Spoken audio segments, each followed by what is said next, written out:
I acknowledge the traditional owners of the land on which this video was recorded, the Kaurna people, and I pay my respects to elders past and present. Sovereignty never ceded. And whether there is any nation in the world that has a more enviable record on multiculturalism. Is there a country in the world that exhibits less racism than Australia in either official policies or lived experience? Australia is a nation that prides itself on multiculturalism, or at the very least, that's what we'd like you to think. In reality, Australia is a white nation that others are allowed to live in, depending on how well they play the part. These Middle Eastern people must be treated with a big stick. It's not just a few Middle Eastern bastards at the weekend.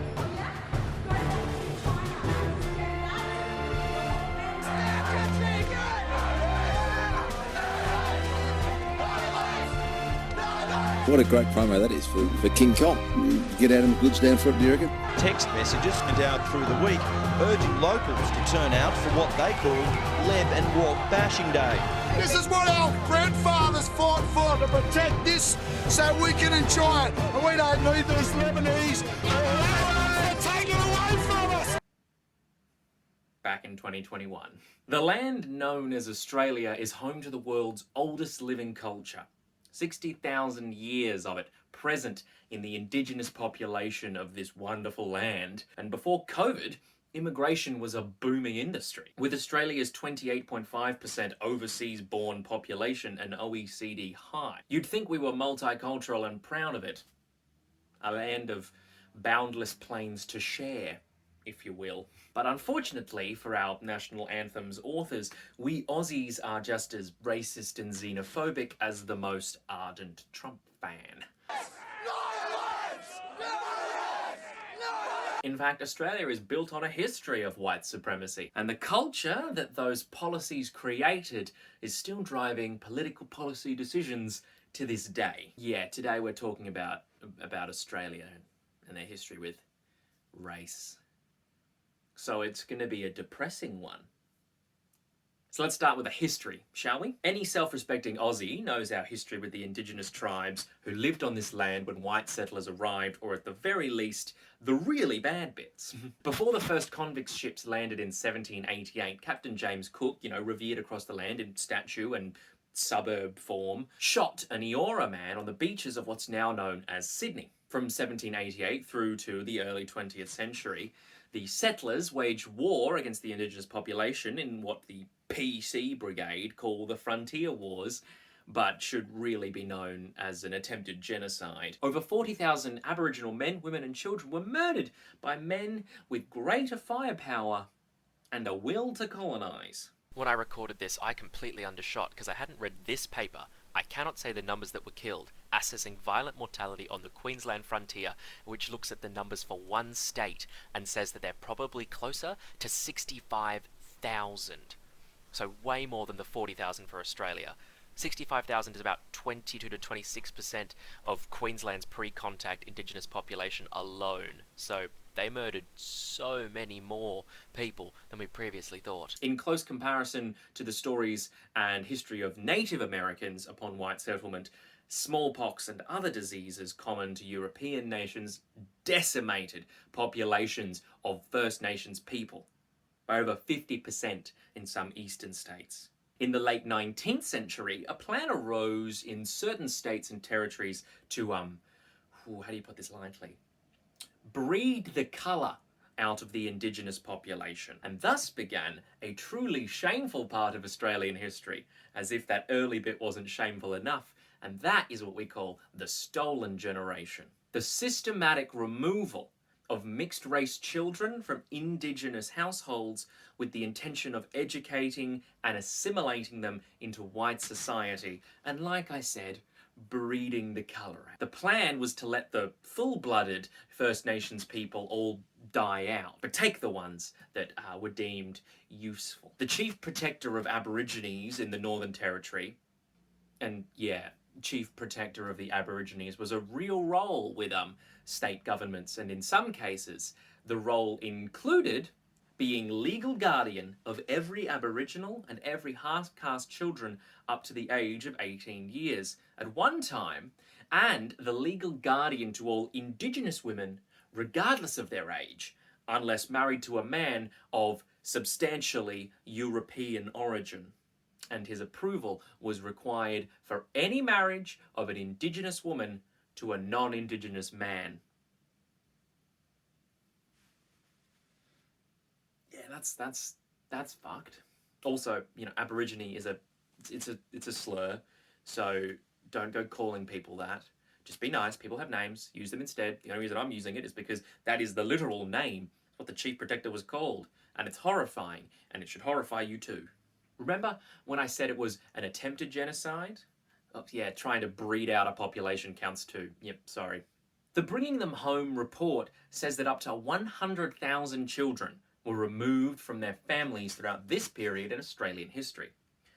Now, the Australian Parliament apologised for this in 2008. We apologise for the laws and policies of successive parliaments and governments that have inflicted profound grief, suffering and loss on these our fellow Australians. You know, without making any motions towards federal compensation for the immense loss and trauma. But even that apology was marred by the opposition leader at a time, a man who is now the head of the Australian War Memorial, so white men failing upwards, going off on a tangent about how the lack of child welfare policing in Indigenous communities across Australia is just such a massive issue. So here's my tangent where I'll just put up a paragraph from studies about the over-policing of Indigenous communities, because that's a topic that's literally been done to death and people just don't listen, including you, Brendan Nelson, you knob. If that wasn't enough, Indigenous Australian life expectancy is 8.6 years lower for men and 7.8 years lower for women.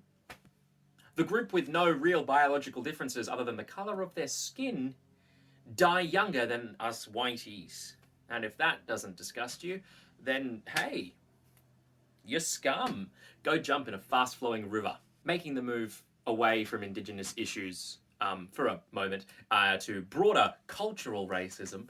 In the last 2 decades, Australia has had, get ready for the list, race riots targeting people of Middle Eastern descent, a nationwide debate over whether one man doing a dance on a sports field was inflammatory enough for the whole country to be allowed to racially harass him, an Australian cricketer becoming the first person to ever be charged under racial vilification laws before the ICC, an Indian cricketer being the target of racial abuse whilst playing, and Sky News, truly the Fox of Australia, hiring noted neo-Nazi Lauren Southern as an ongoing contributor to help their crack team of other contributors like, you know, racist pubehead, bold yet hateful, Hannity but boring, pick me but for race issues, rape apologist, and 1950s racist caricature. And by racist caricature, I mean she's a caricature of a 1950s racist. This is a country that thrives on its own whiteness. We run concentration camps so that dark-skinned people can't cut in line, something that the UN Human Rights Watch contrasted with the Home Affairs Minister Peter Dutton commenting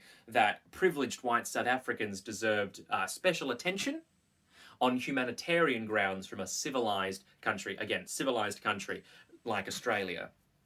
So the question is, how do you fix whiteness?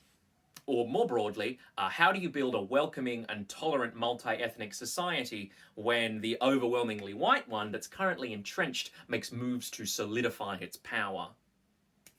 That's the million-dollar question, and I think it's a two-pronged fork of progressive policy, and I couldn't have made that sound any worse. First, you change who's in charge or how they're allowed to govern. After listening to the stats I've spent the last, X amount of time rattling off, I'm sure you won't be surprised to find out that in the last 20 years, Australia has been governed by Conservatives for 13 of them.